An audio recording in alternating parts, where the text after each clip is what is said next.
أعوذ بالله من الشيطان الرجيم. بسم الله الرحمن الرحيم. تبارك الذي نزل الفرقان على عبده ليكون للعالمين نذيرا. بسم الله الرحمن الرحيم. إن الحمد لله نحمده ونستعينه ونستغفره ونعوذ بالله من شرور أنفسنا ومن سيئات أعمالنا. من يهديه الله فلا مضل له ومن يضلل فلا هادي له. أشهد أن لا إله إلا الله وحده لا شريك له وأشهد أن محمدا عبده ورسوله. ثم أما بعد. Tafsir sabağımızda ulantağız. Tafsir sabağımızdan оқи тұрған сүребіз Абаса сүресінің тafsirin оқуыны баштайбыз. قال الله عز وجل بسم الله الرحمن الرحيم عبس وتولى أن جاءه الأعمى وما يدريك لعله يزكى أو يذكر فتنفعه الذكرى. Абаса сүресі Маккада түшкен сүрелердің қатарына кіреді. Макки сүрелерден болып саналады. Biz мына ушул нерсени жакшы билип алайлы. Кур'ан-ы Керимдеги түшкөн сүрөлөр Макки жана Мадани, Меккелик сүрөлөр жана Мадиналык сүрөлөр болуп экиге бөлүнөт. Пайгамбарыбыз саллаллаху алейхи ва саллям хижрат кылгандан кийинки, Мадинага хижрат кылгандан кийинки түшкөн сүрөлөр Мадани, Мадиналык сүрөлөр жана хижратка чейинки түшкөн сүрөлөр Макки сүрөлөр, Маккалык сүрөлөр болуп экиге бөлүнөт. Эми хижраттан кийин Пайгамбарыбыз саллаллаху алейхи ва саллям Меккеде болгон убакытта түшкөн сүрөлөр болсо дагы алар Мадани, Мадиналык сүрөлөр болуп эсептелет. Мисал үчүн Маида сүрөсү Маккада түшкөн. Мына ушул Маида сүрөсүндөгү Маида сүрөсү Мадани сүрө болуп саналат. Мадиналык сүрөлөрдүн катарына кирет. Бирок Пайгамбарыбыз саллаллаху алейхи ва саллям Меккеде болгон убакытта мына ушул сүрөдөгү Ал-Яума акмалту лакум динакум ва атмамту алейкум ни'мати радиту лакум ислама дина деген аят түшкөн. Бул аят Маккада түшкөн. Бирок Маида сүрөсү Мадиналык сүрө деп аталынат. Мына ошондуктан хижраттан кийин Маккада түшсө дагы ал Мадани сүрө деп атала берет. Мына ушул аяттагы Ал-Яума акмалту лакум динакум ва атмамту алейкум ни'мати радиту лакум ислама дина.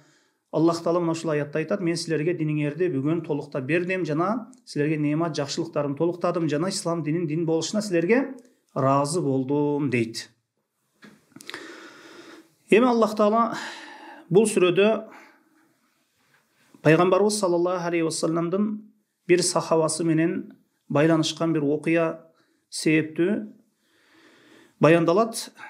Абдуллах ибн Амр ибн Умму Мактум деген сахаба болгон. Бул киши сокур киши болгон.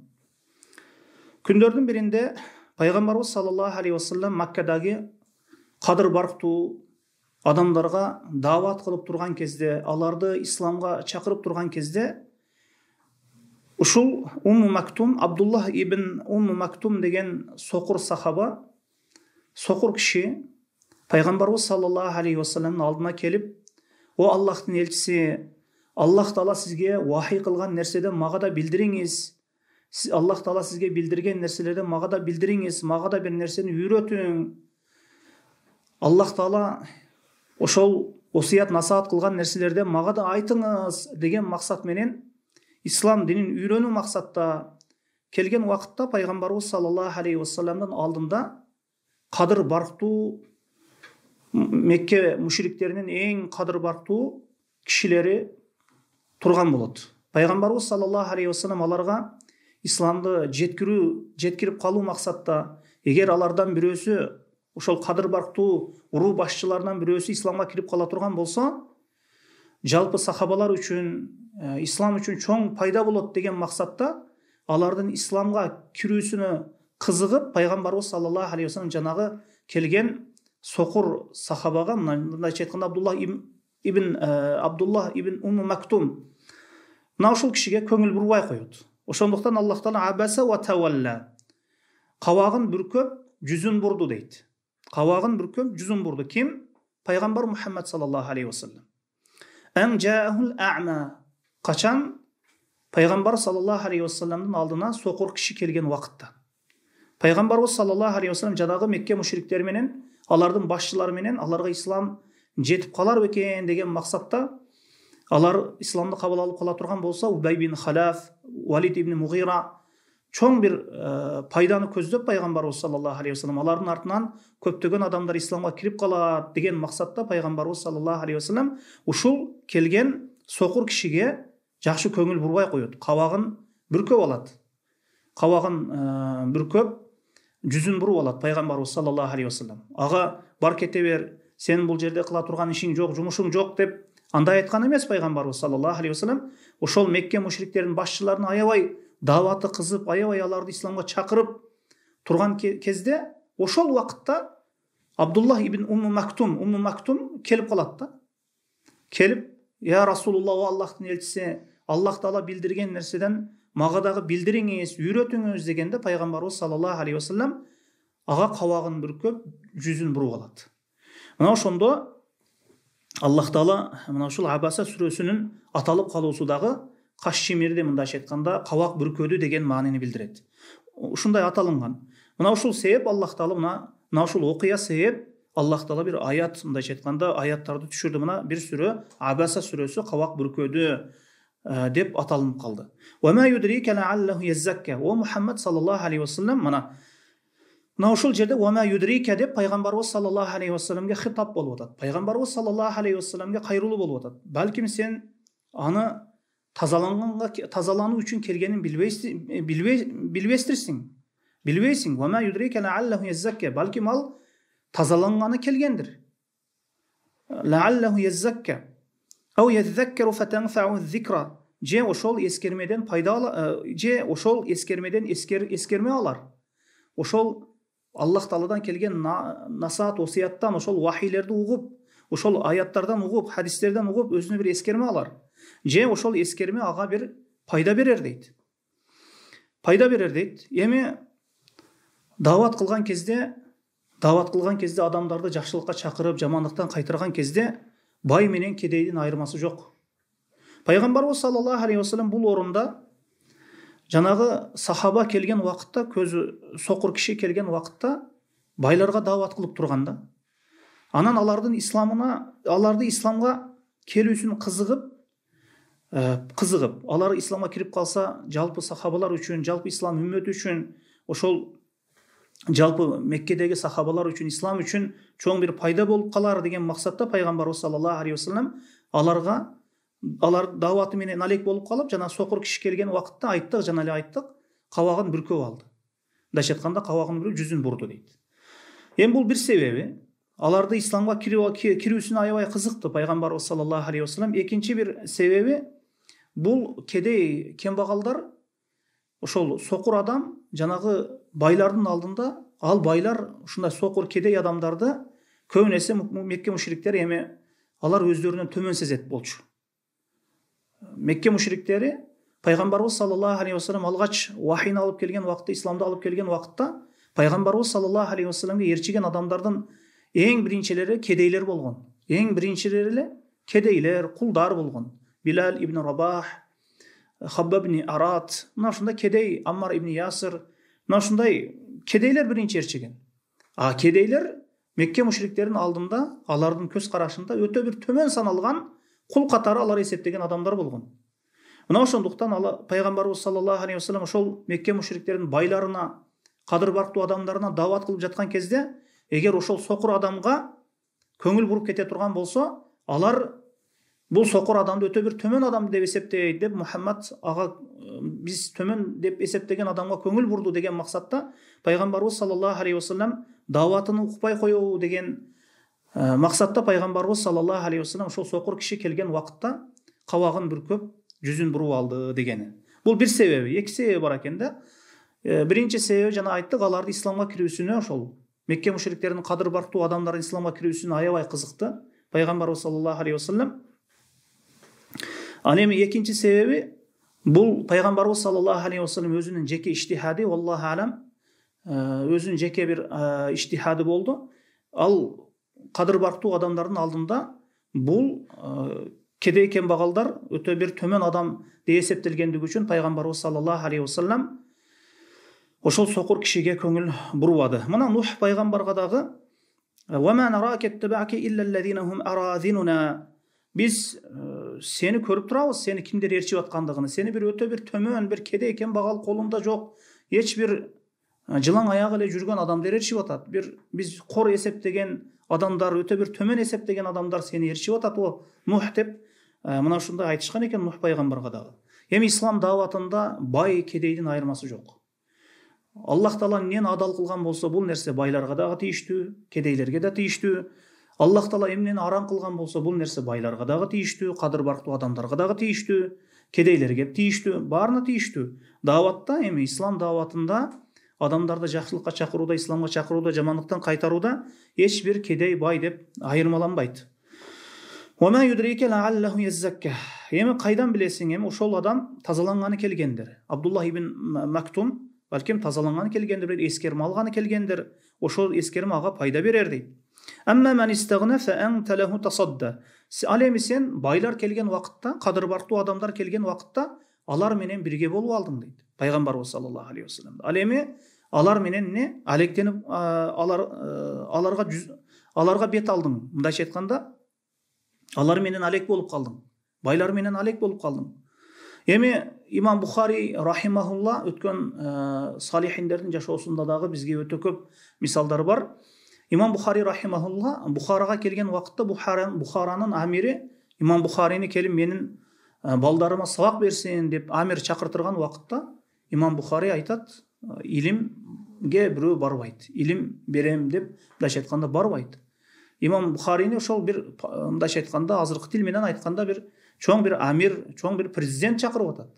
Имам Бухари өзү келсин деди. Эгер илим керекпи? Илим керекпи? Илимге өзү келсин. Илимге басып баруу керек. Илимге мээнет кылуу керек. Анан падыша чакырса эле же башкасы чакырса эле илим төмөн алынбайт. Илим падышадан деле, башка кадыр бактуу адамдардан деле, бул вахий, бул дин баары нерседен жогору турат. Бул илимге ар бир инсан падыша болобу, башкасы болобу өзү басып келип илим алып, мына ушул диндин кадырына жете билүү керек. Имам Бухари рахимахулла ошол амирге айтырып жиберди. Илим керек боло турган болсо, окуй турган болсо, анда өзү келсин деди. Илимге өзү келсин. Мына мен мечиттемин, өзү келсин деди.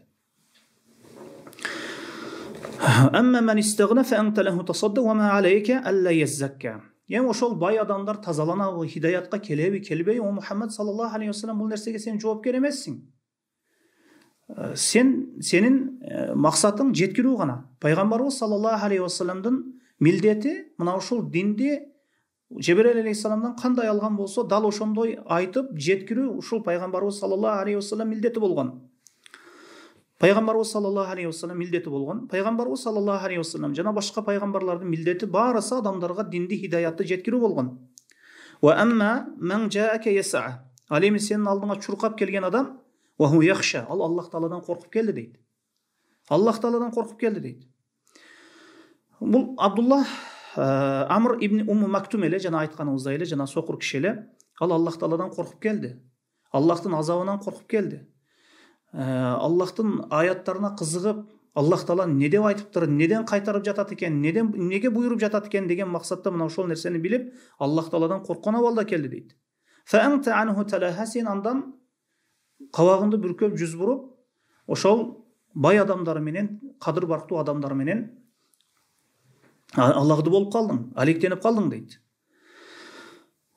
Фа'анта анху талаха калла иннаха тазкира. Жок, бул эскерме дейт. Бул жанагы жогоруда айтылган нерселердин баарысы, сага түшкөн аяттардын баарысы эскерме дейт. Калла деген сөз Кур'ан-ы Каримде Мариям сүрөсүнөн кийин келет. Мариям Кур'андын жарымында калла сөзү колдонулган. Мариям сүрөсү Кур'андын эң ортосунда турса, ошол Кур'андын ортосунан кийинки ошол аяттарда, сүрөлөрдө ошо калла сөзү колдонулган, ага чейинки сүрөлөрдө калла сөзү келген эмес дейт. Калла сөзү келген эмес дейт да. Калла иннаха тазкира. Жок, ал иннаха тазкира. Мына ушул аяттардын баарысы эскерме. Пайғамбарымыз саллаллаху алейхи уассалам мына ушул иши себеп, мына ушул кыймыл аракети себеп Раббиси тарабынан жемеленди. Дайыма пайғамбарымыз саллаллаху алейхи уассалам кейін Абдулла ибн Умму Мактумду көрсө, Раббимден жеме алып берген киши деп пайғамбарымыз саллаллаху алейхи уассалам дайыма урматтайт эле ушул кишини. Урматтайт эле. Дагы бир айтып кое турган нерсе, анан абаса ва тавалла деп гайб сыйгасында келди. Пайғамбарымыз саллаллаху алейхи уассаламга түздөн түз айтылынбай бир адеп менен Аллах Таала өзүнүн пайгамбарына өтө урмат менен, адеп менен кайрылды. Кабак бүркөп алды, жүз буруп алды, сокур келгенде деп. Абаста ва таваллайта деген жок. Сен кабак бүркөп алдың, жүзүңдү буруп алдың, жанагы сокур киши келген убакытта деп Аллах Таала мындай айткан жок. Мына адеп менен пайгамбарын урматтап, өтө бир жеменин дагы өтө бир өз жолуна коюп, өз ордунда абаса ва тавалла ан жаахул а'ма. Сокур киши келген убакытта жүз бурдун, кабак бүркөдүң деп мына ушундай адеп менен Аллах Таала баяндады. Эми бул пайгамбарыбыз саллаллаху алейхи вассаламга карата айтылган бул нерсенин риваятында эч кандай сахих риваят, эч кандай сөз жок бул риваятта. Ошондуктан бул сүрөдө байланышкан ушул окуя сахих экендиги бир нече тафсир алымдарынын тарабынан тастыкталган. وأما من جاءك يسعى وهو يخشى فأنت عنه تلهى كلا إنها تذكرة. Kur'an bul ötö bir ulu eskerme. Ulu eskerme bul Kur'an. Kur'an-ı Kerim'de açıp okuy turgan bolsok Allah Taala bizdi bir nerseden kaytarat. Bir nersege bizdi buyurat. Nemsel üçün aqimus salatu ve atuz zekat. Namazda okugula zeketli bergile dedi. En ulu eskerme, en ulu nasat osiyat ala turgan bulak biz üçün Kur'an-ı Kerim.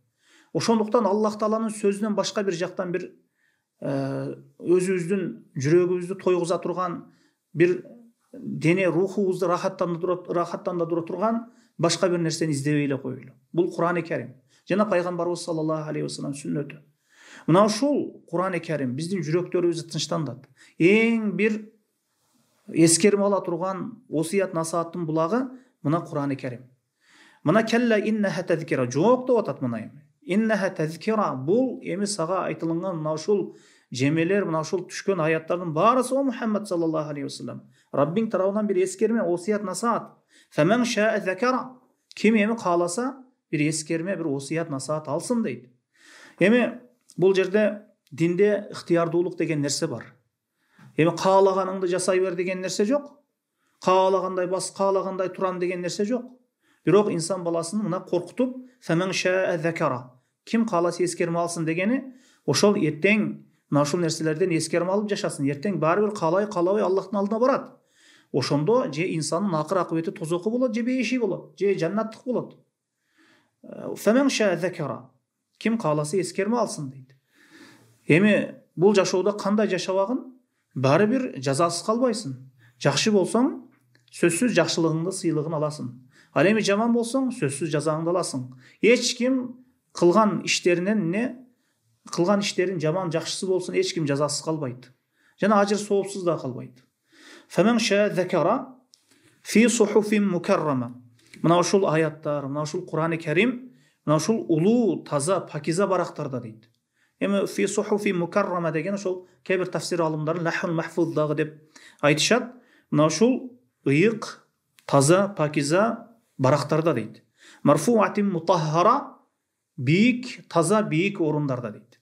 Бул Кур'ан-ы Керим. Кур'ан-ы Керим өтө таза, өтө ишенимдүү китеп. Эми Кур'ан-ы Керимде Аллах Таала сактап коюун өз кепилдигине алды. Инна нахну наззална зикра ва инна лаху лахафизун. Биз зикирди өзүбүз түшүрдүк, кыяматка чейин Кур'анды өзүбүз сактайбыз дейт. Кур'ан-ы Керим эч кимге зулум кылбайт. Кур'ан-ы Керимде бар нерсенин баяны баяндалган. Ар бир нерсенин баяны келген. Инсан жашоосунун ар бир тармагында Кур'ан-ы Керимден өз жообун алат. Мына ошондуктан биздин ишене турган, эң таяна турган акыйдабыз болсун, фикхыбыз болсун, намазыбыз болсун, зекетибиз болсун, бардык шарият өкүмдөрүнө мына ошол Кур'анга таянабыз. Андан кийин пайгамбарыбыз саллаллаху алейхи вассалам сүннөтүнө таянабыз. Мына ушул эки нерсе. Фи сухуфин мукаррама, өтө бир улуу, бир ыйык, таза бир барактарда, марфуатин мутаххара, өтө бир Kur'an-ı Kerim'den ordu öte bir taza, öte bir ulu bir darajada, öte bir jogorku darajada. Bi aydi sefara, periştilerin kolu menen, kiramin barara, öte oşol periştiler taza, adep, ahlaktu, jana öte çinçil periştiler. Emi kiramin barara bi aydi sefara, kiramin barara degeni bi aydi sefarani kebir tafsir alımları, bul adam tafsir alımları aytışat, bul periştiler adamlardan amaldарын жазып turucu periştiler. Jana oşondayla Allah Taala menen pendelerin ortasındağı ortomçu periştiler dep aytılınat. Emi dagı bir tafsir alımlarına göre Allah Taala Lahul Mahfuzdan Ramazanın tünü, Kadir tünde Kur'an-ı Kerim'de bir kitap kılıp oşol bi aydi sefara degen oşol periştelerin koluna düşkön deydi. Andan keyin jerdegi avalga karap turup Peygamberimiz sallallahu aleyhi ve sellemge ayat hadis bolup, ayat süre bolup jerdegi avalga karap turup Peygamberimiz sallallahu aleyhi ve sellemge Kur'an-ı Kerim 23 yıldan içinde düştü. 23 yıldan içinde düştü. Kur'an-ı Kerim öte bir taza, pakiza kitap.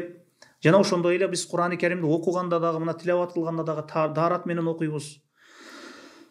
Kur'an-ı Kerim'de ne taza pakiza adam gana kırmaydı. Mına periştiler dagı mına taza pakiza periştilerden kolundan düştü.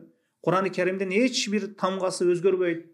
Mına Kur'an-ı Kerim'de eğer biri harakatını özgörte turgan bolsa, eğer hareket kılıp bir İslam düşmanlarından birisi Kur'an-ı Kerim'de dagı kör albaganlar öte köp, bir hareketini, bir tamgasını özgörte turgan bolsa, İslam ümmetinin içinde bir jaş ele bala anı tuğralap koyot.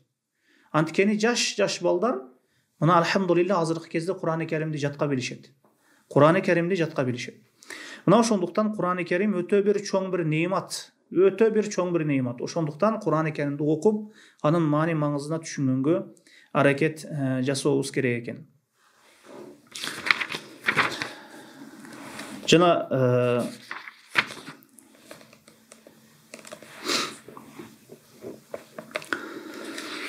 Maşul kıskası vallahu alem ve sallallahu ala Muhammedin ve alihi ve sahbihi ve sellem subhanakallahumma hamdike eşhedü en la ilahe illa ent subhanakallahumma hamdike eşhedü en la ilahe illa ent estağfiruke ve etûbü ileyk. Kalgan ayatlarda inşallah keyingi savabımızda okuyuz. Vallahu alem bis savab.